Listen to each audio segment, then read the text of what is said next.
तरह से उन्होंने राजनीति शुरू की और आज उनके परिवार के लोग जो समाजवादी पार्टी समाजवाद के बड़े बड़े नारे देती है, लेकिन परिवार में सिमट करके रह गई। और परिवार को छोड़िए, चाचा का लड़का, भाई और भतीजे में ही सिमट करके रह गई। और स्वयं अपने पिताजी को जिसने धक्का मार करके स्वयंभू राष्ट्र के अध्यक्ष बन गया हूं, ऐसे लोग क्या भला करेंगे, ये आप सब अच्छी तरह से समझ सकते हैं, जान सकते हैं। पिताजी को धक्का देकर, चाचा को धक्का देकर, ये सब कुछ आप लोगों ने आपने देखा। एक और प्रधानमंत्री नरेंद्र मोदी जी की माता जी को एक छोटे से कमरे के मकान में, एक छोटे से घर में, एक छोटे से कमरे में जब प्रधानमंत्री बनकर के आशीर्वाद लेने के लिए जाते हैं तब देखा है। बीच बीच में कई ऐसे ओकेजन आए तब जाकर के देखा है, उनकी डेथ हो जाती है। उसके बाद कोई आडंबर नहीं लगता, कोई आडंबर नहीं लगता। वो जाकर के वहां क्रिमेशन में अपनी हाजिरी देकर एक बेटे का फर्ज निभा करके फिर से आकर के राष्ट्र सेवा में लगते हैं, फिर से आकर राष्ट्र सेवा में लगते हैं। और उत्तर प्रदेश के मुख्यमंत्री योगी आदित्यनाथ जी जब कोरोना में पूरी देश दुनिया करा रहा था और वो टीम 11 की मीटिंग ले रहे थे, कैसे हमारे इस प्रदेश के लोग सुरक्षित रहें, उनके पिताजी की डेथ की पर्ची आती है, पढ़ते हैं कोई भी बेटा उसके लिए उसके पिता की डेथ हो जाए, इससे बड़ा दुख क्या होगा। उसके बावजूद उन्होंने राष्ट्र धर्म का पालन किया और राष्ट्र धर्म का पालन करते हुए पहले मीटिंग समाप्त किया, फिर कमरे में जाकर के आंसू पोंछे होंगे, दुखी हुए होंगे, लेकिन समाज कैसे सुरक्षित रहे और इस प्रदेश की 24 करोड़ जनता कैसे सुरक्षित रहे, इस तरह से काम करें।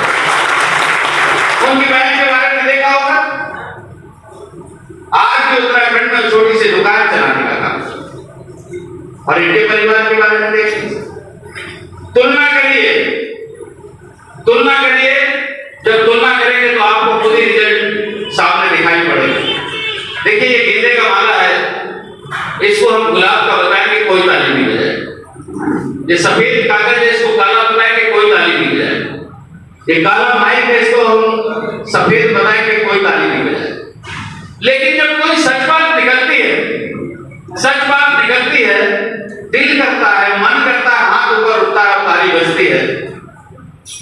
ऐसे 10 सेकंड के लिए आंख बंद करिए और विचार करिए 2014 के पहले का भारत, 2014 के पहले के भारत में कभी दिल्ली में बम ब्लास्ट, कभी मुंबई में बम ब्लास्ट, 1 बम ब्लास्ट हुआ, 2 बम ब्लास्ट हुआ, जब तक बम निरोधक दस्ता पहुंचता, जब तक पुलिस पहुंचती है, जब तक हमारे सुरक्षा के जवान पहुंचते हैं, तब तक तीसरा बम ब्लास्ट और 14 बम ब्लास्ट होता है।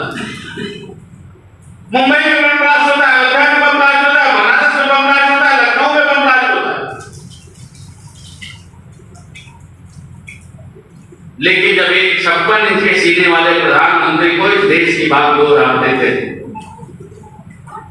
2014 में जब प्रधानमंत्री बनकर उम्मीदवार के रूप में मोदी जी आए, हर घर मोदी के नारे लगे और उत्तर प्रदेश ने गजब किया। उत्तर प्रदेश ने इतिहास बनाया। 80 सीट है, 80 में से 73 सीट, मतलब 8, 9, 72, 90% से ज्यादा सीट दे करके उत्तर प्रदेश से 73 सीट दे करके एक 56 इंच के सीने वाले प्रधानमंत्री को इस देश की बात बोल देने, जब इस देश की बात आपने देने का काम किया और प्रधान सेवक के रूप में वो पहुंचे, तो उन्होंने जिस तरह से काम किया, आतंकियों पर लगाम लगाने का काम किया, आतंकियों पर सख्त कार्रवाई करने का काम किया, आतंकियों की हिम्मत नहीं हुई, आतंकी थर-थर कांपता है, आतंकी थर-थर कांपता है, इस पर हिम्मत नहीं होती कि भारत की ओर हाथ उठा करके देखें।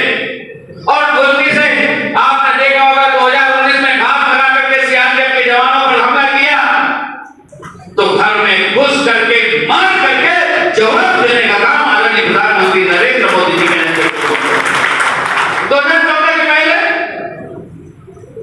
हम बॉर्डर पर, हम घरों पर सोते इसलिए हैं कि सेना बॉर्डर पर हमारी रक्षा के लिए, हमारी सुरक्षा के लिए जागती रहती रहती है, उसके सर काट के ले जाया करते थे, आखिर में उसका सर काट करके ले जाया करते थे।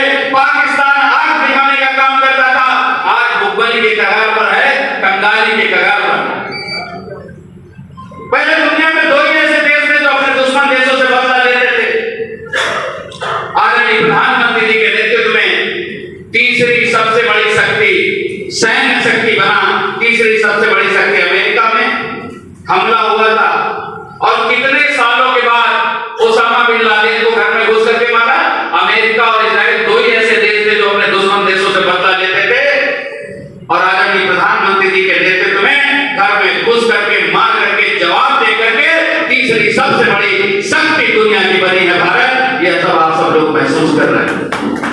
हमारे यहाँ के बच्चे विदेश जाते हैं, हमारे पासपोर्ट की वैल्यू बढ़ी। 2014 आपने देखा, और 2014 से भी ज्यादा प्रचंड बहुमत के साथ 2019 में आए। तो 2014 में जब आए तो आशा थी कि प्रधानमंत्री जी गुजरात मॉडल के रूप में आएंगे, काम करेंगे, आशा थी। 2019 में विश्वास हुआ, अब गारंटी है, अब गारंटी है, और इस गारंटी को पूरा होते हुए आपने देखा। अपने गांव के बारे में सोचिए, अपने अगल बगल के बारे में, मोहल्ले के बारे में सोचिए, तो तमाम लोगों को प्रधानमंत्री आवास मिला। विकसित भारत संकल्प यात्रा की गाड़ी आई थी, लोगों ने अपने एक्सपीरियंस शेयर किए कि हमको मकान मिला, हमको इज्जत घर मिला, हमको बीमारी इलाज में पैसा मिला। तो कोई एक जाति, एक धर्म, एक मजहब के लोग नहीं थे, उसमें सभी जाति, सभी धर्म, सभी मजहब के लोग थे, और सबको मिला। और जिनको नहीं मिला, या तो किसी ने पति के नाम की जगह पिता का नाम लिख दिया, या किसी ने मोबाइल नंबर चेंज कर दिया। तो जिसने मोबाइल नंबर चेंज कर दिया, अगर मोबाइल बदल गया, उसका भी फॉर्म भराया गया, उसका भी नोट किया गया, तो मोदी जी की गारंटी है कि उनको भी मिलेगा। मोदी जी की गारंटी मतलब गारंटी पूरा होने की गारंटी।